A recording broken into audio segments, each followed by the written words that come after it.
Today I'm here with the loquacious, gregarious, intelligent, and friendly regular guy, Scotty. Scotty, thank you for joining me. I'm happy to have you. Oh, it's my pleasure. Thank you. Pleasure's all mine. You actually informed me about Malibalai, which is where we're at right now. Well, how long ago was your first visit here? I think it was about, it was November, so about 6 months ago. And when I came here, it sort of changed my perspective on the Philippines because I've never seen a city like this before. And when I realized what Malaybalay is, I made a video on it, like retirement video on Malibalai. And what happened was a whole bunch of people came over here, and that's sort of the curse of, you want to tell people good things, right? But then the curse is like Dumaguete, right? Everyone goes to that place and kind of ruins it. But I think we got another 5-10 years, good years here left. I would agree on that. I think there was that song, Pave Paradise and Put in a Parking Lot. Sometimes when you get too many foreigners in a location, it turns what would normally be beautiful into a parking lot. But I can say by being here, it's not there yet. Yeah. So what was kind of your thinking about coming back? Well, number one, it was on the way. And then number two, I wanted to see my good friend Nathan. And then number three, I sort of like, after I left, it's been about 6 months. And I've always had Malibalai in the back of my mind, right? And so coming here again, it sort of relieved that imagination that I was having about Malibalai. But I'm touring around the country, and this is on top of my list for countries that I'm actually going to come back to, because the goal of the traveling the country is like reconnaissance about where is the good place to live. Because if you just spend one day in one city, you get a vibe for that city, as opposed to never have been to that city, never been there. You have no vibe for that city, you have no feel for it, right? But when you've been to a city just for one day, hey, you can travel the country in what, 2 months, 3 months, okay? And then the important thing is you get that vibe for the city. Like I got here from Malibalai, it was a good vibe on the first time, but first time I was a bit out. I was staying with a subscriber outside the city. So this time I wanted to come into the city, into a hotel, and really experience Malibalai, right? And so what happened? That's exactly what I did. And so I was planning to stay here for one night, and one night turned into 2 nights, and 2 nights turned into 3 nights. So it's sort of messing up my schedule a bit, but it's just, they're having a festival here right now, and it's really unique kind of place, and it's just kind of hard to leave. It's a very livable kind of place. I did appreciate you coming back and staying a couple days. It's always good to have a friend to go roll around and go see different sites and talk about life and the pursuit of happiness. Speaking of your pursuit of happiness, you had mentioned that this is one of the places that you found as like a very livable city, or a place that you could settle down in.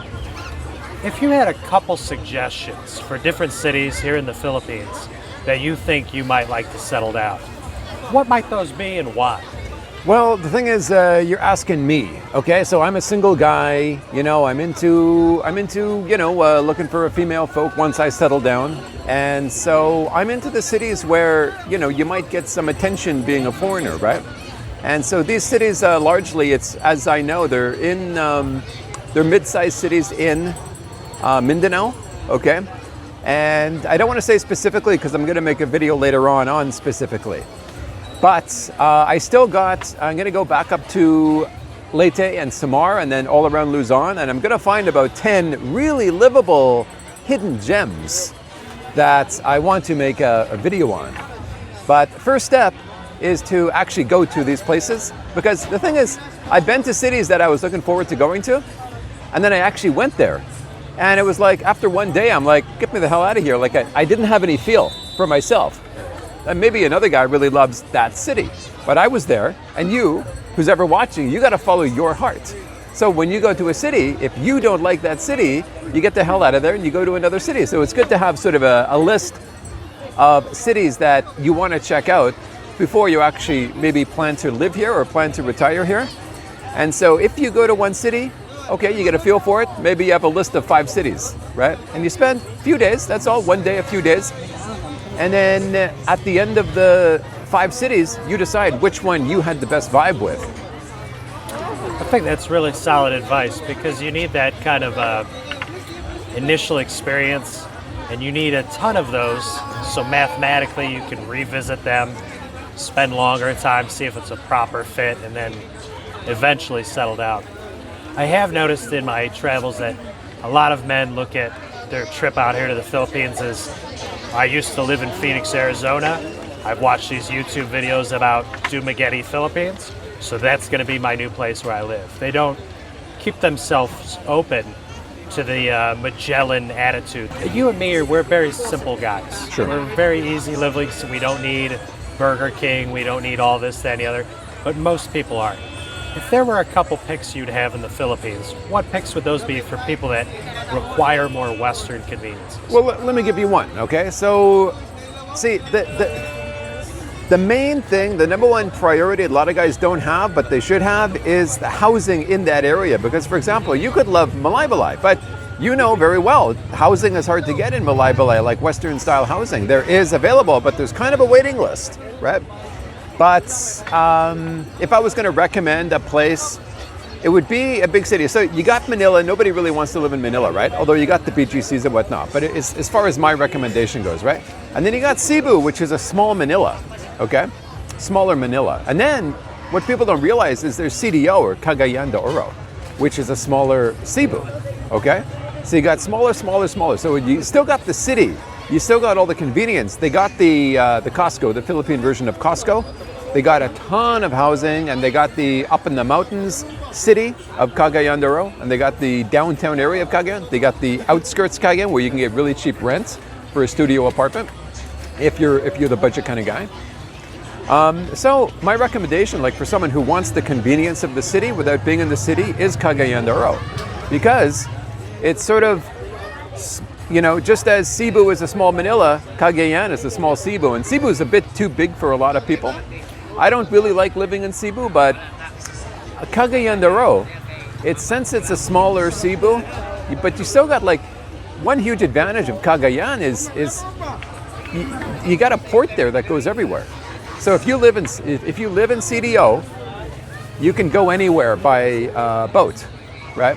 Which, for example, a lot of people want to live in Davao, but geographically it's very undesirable, Davao, because you have to get a plane anywhere. It's so far from everything. But Cebu is very convenient, right? But you got to deal with freaking Cebu, right? I mean, it's a madhouse.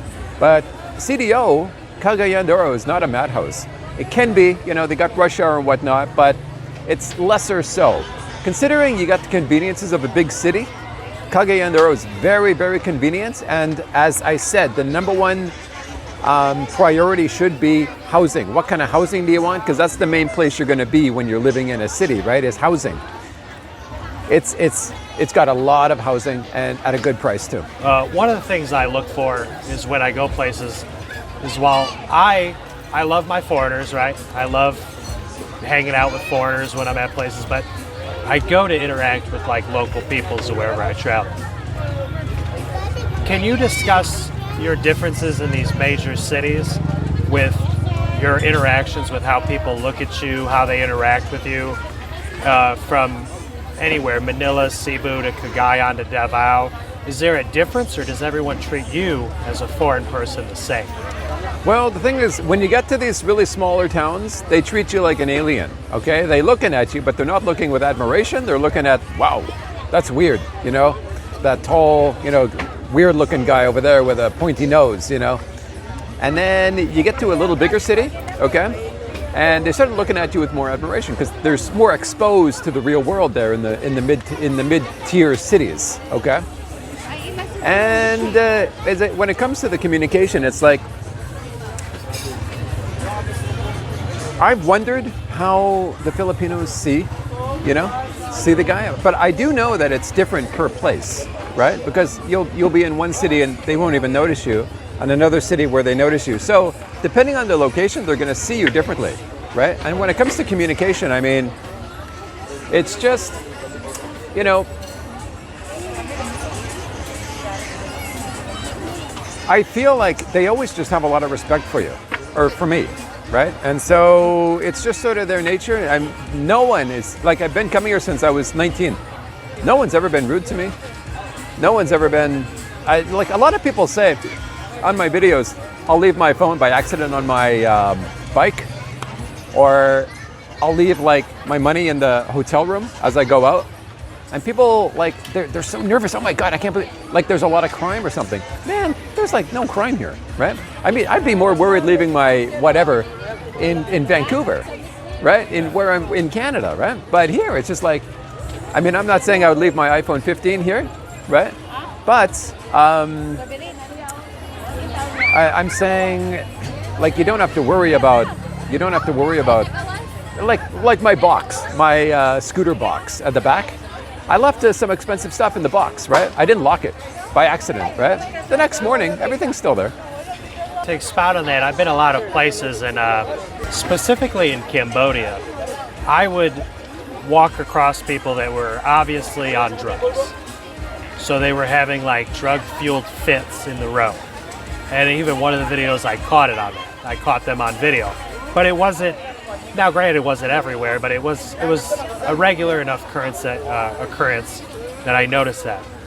I have not seen any of that here in the Philippines.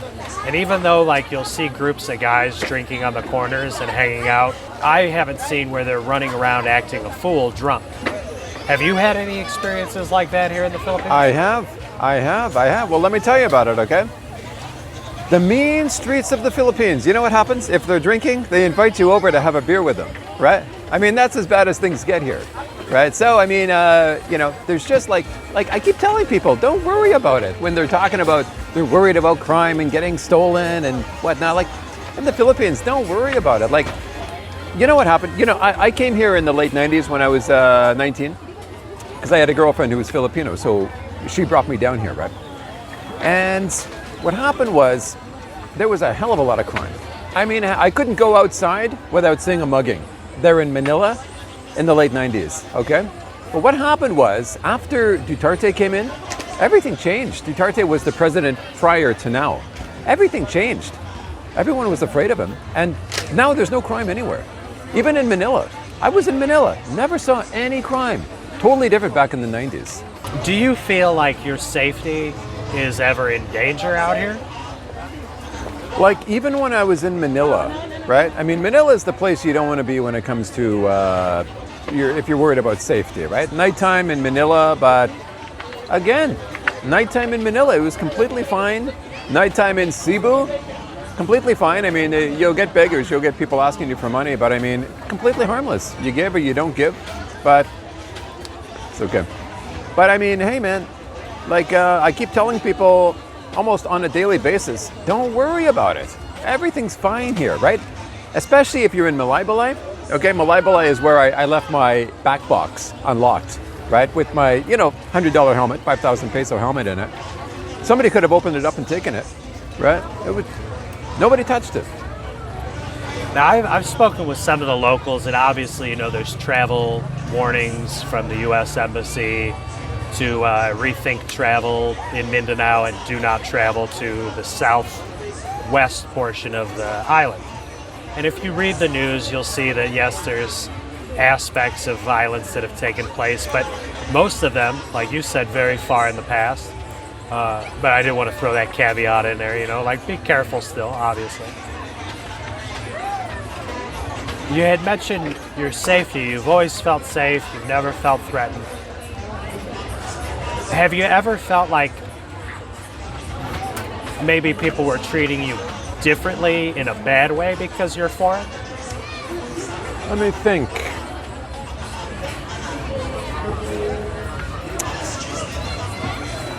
No, because like even if there's beggars, I mean they're asking the foreigners same as they're asking the local Filipino people. So I mean, I don't know. I just can't think of anything bad about that way. Like as far as being in danger, just never. It's never happened. But when I was young, like I wouldn't go out at night in the late 90s, right? But today, it's totally different. Yeah, and on that note, you're not going out to bars or houses of ill repute, the places where danger usually perks up its ugly head. That's a good point. Like, if you are that kind of guy, that mongering kind of guy, I mean, you could be taken advantage of. If you're going to the bar, they could think you're drunk, but those kind of places are seedy, right? And if you could be in Greece, you can be in Sweden, I mean, wherever, they're gonna try and get something, you know, seedy. Something seedy is going to happen in a seedy area, right? So, I mean, you got to keep your wits about you, right? I mean, if it's nighttime, you're in Cagayandoro, you're at a back street alley bar, you're alone there. This girl sits down next to you. I mean, you gotta use this thing between your ears. You obviously grew up in Canada, as your glorious shirt advertises, and you've spent a great deal of time in Korea. Yeah. Now, some people don't ever look at Korea as an expat option because of the higher cost. But if you were to compare and contrast, as far as what I say makes a place is the people. If you were to compare and contrast the people of Korea and your interactions with them versus the interactions and the people of the Philippines, what is appealing and less appealing in that compare and contrast for you? Okay, well, let me give you a specific example, okay? When I was looking for an apartment in Korea, it's very hard because they want to deal with another Korean, okay? They want a Korean tenants. They don't want to deal with English, basically. That's the thing, right? If I could speak fluent Korean, it'd probably be no problem, right? But they see me, boom, right away, they think no. Okay, as far as me being a tenant in their house. But when you're in the Philippines, they like the foreign tenants because they know, it's not going to be a problem. And there's two main problems is not paying the last month's rent or whatever. And then also having a bunch of people over, right? Whereas foreigners tend to be more quiet. So that's the thing. So it's, as far as that, like finding an apartment rental, it's easier in the Philippines because they see you like, oh, it's good. We're not going to have any money problems with this guy, right? And if you are in Korea, they aren't worried about the money. They're worried about the communication. Okay, so it's more like they don't want the hassle of dealing with you, whereas Exactly. here they're very happy to have you around. Yeah, well, Korea is a very insular society, right? They don't want to deal with anything outside of their bubble. And it's opening up a bit now, but still, I mean, 99% of Korea, Koreans, they just want to deal with other Koreans. And it's all about trust and communication. That's all. Well, so you mentioned how that kind of hurts you in the business aspect and monetary. Do you find it was easier to make friends and have conversations here or in Korea, South Korea? Here, yeah. Like Here. by what order of magnitude? Like if you had to describe the differences. Well, very simply, I mean, like you're talking about talking with locals, right? Like I said, like they're insular. They may want to be friends with you, but it's like, for example, if I'm having a beer with some Koreans, right? We're talking English. And if I start to talk Korean, for example, they might say, oh, no, English. Yeah, so you realize, I'm not their friend. I'm here as someone who's going to because usually they're going to pay for English lessons. Yeah. Here they are getting it for free, right? So I realized very quickly, I'm not really part of them. You know what I'm saying? Yeah. So I'm sort of here as a prop so that everyone can sort of practice their English together. Oh, so it's more of a transactional relationship from there, whereas here it's more of genuine curiosity and just openness. Yeah. Oh. Did you spend all your time in Seoul, or did you get out of Seoul and spend any time in the countryside? Like over the 20 years, I was moving around, right? But about 10 years was in Korea and 10 years was elsewhere. What was the cost of living outside of Seoul? If you were to find like a Western-style studio apartment, I'm sure prices have changed a lot in the last 10, 15 years, like everywhere in the world. But was the cost of living very different from Seoul, or was it comparable? It's comparable. I mean, look, you can find very easily, like what people don't realize is Korea is actually very cheap to live, okay? And it's getting cheaper because the population's going down very quickly. So it's like when you got a vacant apartment, it's very hard to fill that apartment, unlike 20 years ago, okay? And the apartments are built very well. You don't get cockroaches or anything. And they're cheap. They're cheap. I mean, it's 400, 300, I'm thinking 400,000 Korean won, which is about $350. You can get a nice apartment, one bedroom, in a major city, even in Seoul, outside Seoul. And that's sort of the misunderstood thing about Korea. You can actually live there very cheap. the reason it's not high on the list of destinations for, I guess, expats is because it's freezing cold in the wintertime. And, if you want to deal with that, you'll just live in Wisconsin, right? Why not come here, where it's also the same rental price, but it's warm 12 months a year. I had my mind as Korea being very expensive. Can you think of any misconceptions that you've heard from foreigners about the Philippines? Yeah, well, number one, okay, it's the crime, okay? Huge misconception about crime, okay? It's much safer, I guarantee it's much safer here than wherever you're coming from, okay? Number two, it's, very easy to get a girlfriend, okay? Okay, well, what kind of girlfriend? Are you just gonna go on Tinder and look for a girlfriend? Sure, it's easy anywhere, right? But if you're really looking for the girl of your dreams, no, it's actually quite, for me, right, as a regular guy, it's not easy. It's not easy, but it's easier than it would be at home, okay? But it's not as easy as people think. That's a misconception. And another misconception would be how cheap it is to live here, because what people misunderstand is that, okay, if you're organized, you got your life together, your daily budget, you can live here very cheap. But what people don't realize is there's so many temptations. And if you have a girlfriend or whatnot, you go to the cinema, it's actually quite expensive to live here. Depending on your level of what you want to do and your lifestyle. Precisely. Yeah.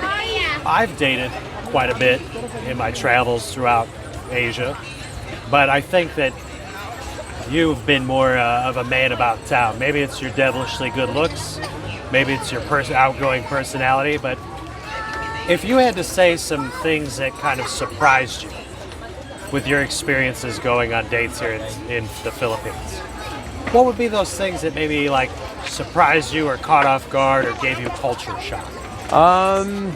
It is the constant, and I mean constant, like when you meet a girl, can I bring my friend? Can I bring my sister? And I talked to one guy, she said, can I bring my family? She said, sure. She brought 12 people, right? And they all went to Jollibee together. Okay, I can only speak for myself, okay? But it's like, I was gonna meet a girl in Cebu. The girl told me that she wants to eat seafood at this specific place, right? And I said, seafood, it's kind of expensive for a first date. I was thinking of coffee, and we get to know each other, and then, if we get to know each other, we can go to a more expensive place. And she goes, why are you so cheap? It's like, no, because I don't know you. Like, okay, we can go there later, but I mean, I just want to sit down and know you first before, I start spending some bones on you. But I find a lot of the girls, oh, it's a foreigner, oh, I'm going to ask some favors, and which she wouldn't have asked if it was a fellow Filipino guy. And so that's the sort of the real deal when it comes to, you just got to be firm. And if she's not down with that, I find like, look, she wants me to respect her, right? I mean, everyone wants to be respected. She wants me to respect her, but she's not thinking, I also want her to respect me. Okay, we don't know each other. We'll go to that nice expensive place later on. And so, people might call me cheap, but I mean, maybe I am, but that's how I feel. I don't want to spend lots of money. I don't want to give her load or any kind of money until I really kind of know her first. Because there's a lot of girls out there. It's the real deal. A lot of girls out there. They will just try to use you to get money from you, but not give you any action. I can relate that from my experience in America. Yeah. I would ask women to go on dates, and their immediate thing would be like, oh, what are we doing? I said, well, I'll decide later, but I want to take you out. But they were insistent they wouldn't go out until they knew what kind of activity we were doing. So it's like, well, the whole purpose of me taking you on a date is not to provide you with activity. It's to enjoy your company, enjoy each other's company. Get to know each other. So I kind of knew that was the sign, if you will, that I should leave them be. And I kind of relate that to what you're saying, is if you're more obsessed with what you can do for me than enjoy my company, then it's not worth it. Yeah.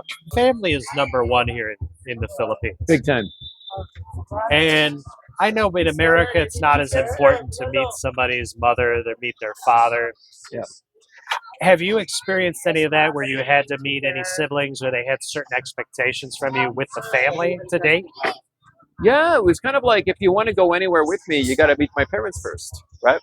And so this took a long time to sort of understand, because, in the West, if you got dating someone, you're going to meet the parents that are prior to marriage, right? And so when I was sort of introduced to this part of the culture, it was kind of like, well, I don't know if I'm going to marry you or not. But her mind was not marriage. It was like, I want you to meet my parents. They give you our approval, and then you can date me, right? I couldn't understand this for the longest time, but now I do.